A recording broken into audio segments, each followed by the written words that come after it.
أشهد أن لا إله إلا الله وحده لا شريك له وأشهد أن محمدا عبده ورسوله إن الله وملائكته يصلون على النبي يا أيها الذين آمنوا صلوا عليه وسلموا تسلیما۔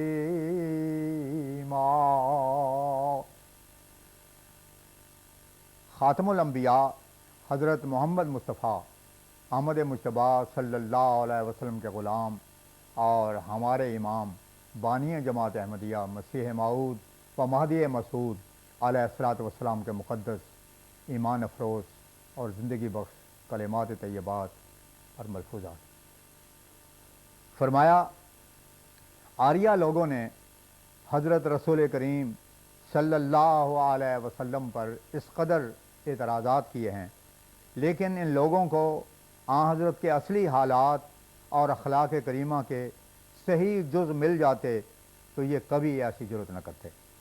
پیغمبر خدا صلی اللہ علیہ وسلم نے اخلاق کے دو پہلو دکھلائے، ایک مکی زندگی میں جب کہ آپ کے ساتھ صرف چند آدمی تھے اور کچھ قوت نہ تھی، دوسرا مدنی زندگی میں جب کہ آپ فاتح تھے اور وہی کفار جو آپ کو تکلیف دیتے تھے اور آپ کی اذا دہی پر صبر کرتے تھے اب آپ کے قابو میں آ گئے، ایسا کہ جو چاہتے آپ ان کو سزا دے سکتے تھے، مگر آپ نے لا تثریب علیکم اليوم کہہ کر ان سب کو چھوڑ دیا اور کچھ سزا نہ دی۔ ہمیں حضرت مسیح پر ایمان ہے اور ان کے ساتھ محبت ہے، مگر یہ کہنے میں ہم لاچار ہیں کہ ان کو اپنے مخالفین پر قدرت اور طاقت نہیں ہوئی اور ان کو یہ موقع بھی نہیں ملا کہ دشمن پر قابو پا کر پھر اپنے اخلاق کا اظہار کریں، اور اگر ان کو یہ موقع ملتا تو معلوم نہیں وہ کیا کرتے۔ سچا مسلمان وہ ہے کہ دوسروں کے ساتھ ہمدردی سے پیش آوے۔ میں دو باتوں کے پیچھے لگا ہوا ہوں، ایک یہ کہ اپنی جماعت کے واسطے دعا کروں، دعا تو ہمیشہ کی جاتی ہے، اگر ایک نہایت جوش کی دعا جس کا موقع کبھی مجھے مل جائے، اور دوم یہ کہ قرآن شریف کا ایک خلاصہ ان کو لکھ دوں۔ فرمایا قرآن شریف میں سب کچھ ہے، مگر جب تک بصیرت نہ ہو کچھ حاصل نہیں ہو سکتا۔ قرآن شریف کو پڑھنے والا جب ایک سال سے دوسرے سال میں ترقی کرتا ہے تو وہ اپنے گزشتہ سال کو ایسا معلوم کرتا ہے کہ گویا وہ طفل مکتب تھا، کیونکہ یہ خدا کا کلام ہے اور اس میں بھی ترقی ہے، ایسی ترقی۔ جن لوگوں نے قرآن کریم کو ذو الوجوہ کہا ہے میں ان کو پسند نہیں کرتا، انہوں نے قرآن شریف کی عزت نہیں کی۔ قرآن شریف کو ذو المعارف کہنا چاہیے۔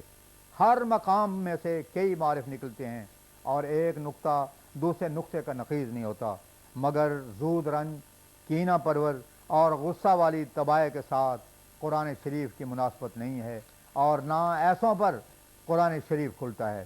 میرا ارادہ ہے کہ اس قسم کی تفسیر بنا دوں۔ نرا فہم اور اعتقاد نجات کے واسطے کافی نہیں جب تک کہ وہ عملی طور پر ظہور میں نہ آوے۔ عمل کے سوا کوئی قول جان نہیں رکھتا۔ قرآن شریف پر ایسا ایمان ہونا چاہیے کہ یہ در حقیقت معجزہ ہے اور خدا کے ساتھ ایسا تعلق ہو کہ گویا اس کو دیکھ رہا ہے۔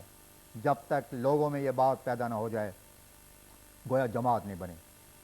اگر کسی سے ایسی غلطی ہو کہ وہ صرف ایک غلط خیال کی وجہ سے ایک امر میں ہماری مخالفت کرتا ہے تو ہم ایسے نہیں ہیں کہ ہم اس پر ناراض ہو جائیں۔ ہم جانتے ہیں کہ کمزوروں پر رحم کرنا چاہیے۔ ایک بچہ اگر بستر پر پاخانہ پھر دے اور ماں غصے میں آ کر اس کو پھینک دے تو وہ خون کرتی ہے۔ ماں اگر بچے کے ساتھ ناراض ہونے لگے اور ہر روز اس سے روٹنے لگے تو کام کب بنے؟ وہ جانتی ہے کہ یہ ہنوز نادان ہے، رفتہ رفتہ خدا اس کو عقل دے گا اور کوئی وقت آتا ہے کہ یہ سمجھ لے گا کہ ایسا کرنا نامناسب ہے۔ ہم ناراض کیوں ہوں؟ اگر ہم کذب پر ہیں تو خود ہمارا کذب ہمیں ہلاک کرنے کے واسطے کافی ہے۔ ہم اس راہ پر قدم مارنے والے سب سے پہلے نہیں ہیں۔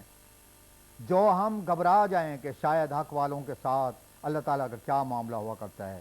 ہم جانتے ہیں کہ سنت اللہ کیا ہے۔ سرور انبیاء محمد مصطفیٰ صلی اللہ علیہ وسلم پر کروڑوں اعتراض ہوئے، ہم پر تو اتنے ابھی نہیں ہوئے۔ بعض کہتے ہیں کہ جنگ احد میں آپ کو 70 تلواریں لگی تھیں۔ صدق کا بیج ضائع نہیں ہوتا،